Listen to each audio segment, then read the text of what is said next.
Chandrashekhar Azad park है, बहुत बड़ा पार्क है। बात छोटी नहीं है, उसके जो अर्थ हैं वो महत्वपूर्ण हैं। उस पार्क में 10-12 मस्जिदें, 15-20 मज़ारें बन गईं।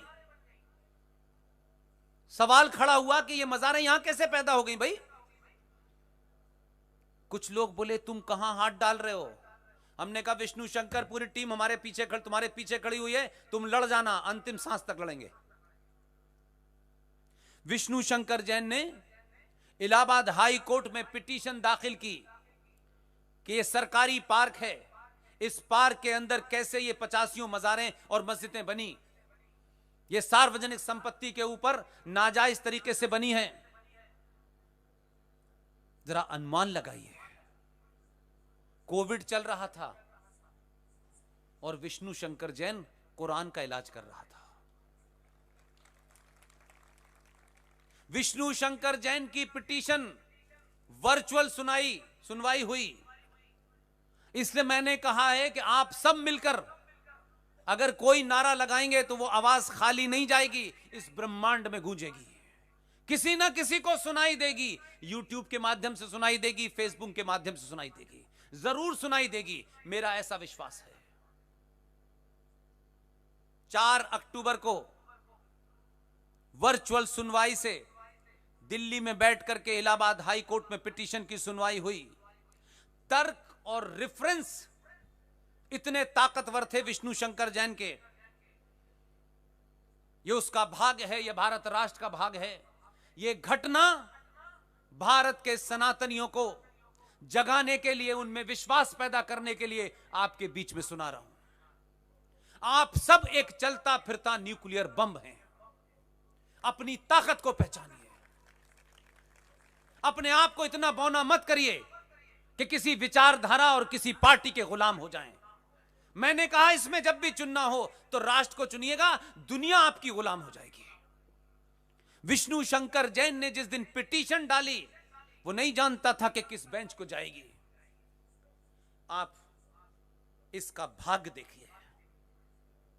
वर्चुअल के अंदर वैसे भी बहुत ज्यादा डायलॉग नहीं होता है। उस दिन इलाहाबाद हाई कोर्ट में जो एक्टिंग चीफ जस्टिस थे वो हमारी सोच के भी बाप थे।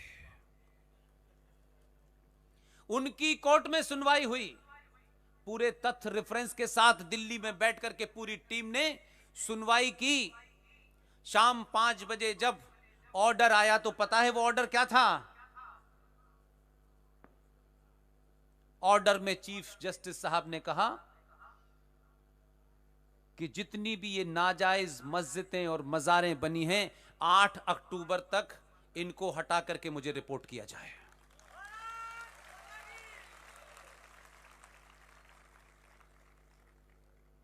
हजारों लाखों लोग जो यहां नहीं बैठे हैं, यकीन मानिए आप जगे हैं तो जो लोग सच में जगना चाहते थे लेकिन राजनीतिक दलालों ने और समाज के ठेकेदारों ने उन्हें जगने नहीं दिया, उसका असर यह हुआ उसी रात कुछ लोगों का फोन आया। मैंने कहा आपके पास आदेश है, मुझे इसमें इंटरेस्ट नहीं है कि इसमें क्या अगर है और क्या मगर है। वो लोग हमसे जुड़े हुए हैं, किसी का नाम सार्वजनिक नहीं कर सकता, वो हमारी एक छुपी हुई ताकत है। उनको फोन करके मैंने कहा कि आप इस बात को थोड़ा सा ध्यान में रखें कि जिस एक्टिंग चीफ जस्टिस ने यह फैसला दिया है उसने आपको कागज नहीं दिया। बोले इसी की समस्या है। मैंने कहा वो मुझ पे छोड़ दीजिए, आप तैयार हो जाइए। जैसे ही मैंने कहा कि सिर्फ ये आपके पास रहना चाहिए, उन्होंने कहा हमारे पास। मैंने कहा 9 तारीख को सार्वजनिक कर दीजिए, 8 तारीख तक किसी के हाथ में कागज नहीं जाना चाहिए। आपके लोग बहुत बैठे हुए हैं, आपने उन्हें कभी भरोसा नहीं दिलाया, कभी उनमें विश्वास नहीं जगाया कि राष्ट्र के प्रति वो अपने कर्तव्यों से अलग हटके भी कर्तव्य कर सकते हैं। वो कागज इलाहाबाद के एडमिनिस्ट्रेशन के कुछ लोगों के हाथ में पहुंचा। उन्होंने कहा पुष्पेन जी रात का 1 बजा है।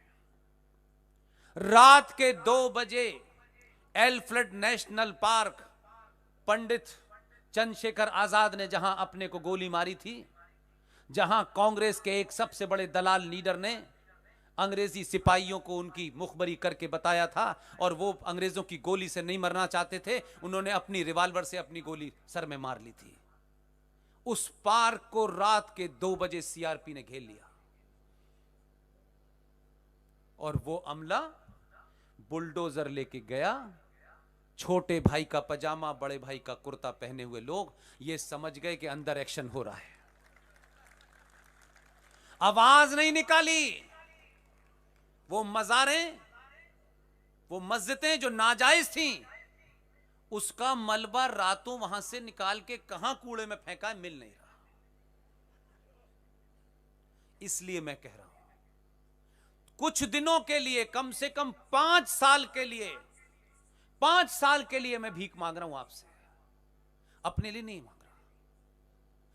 5 साल के लिए अपने निजी स्वार्थों को कहीं पुटलिया बांध के लटका दीजिए। 5 साल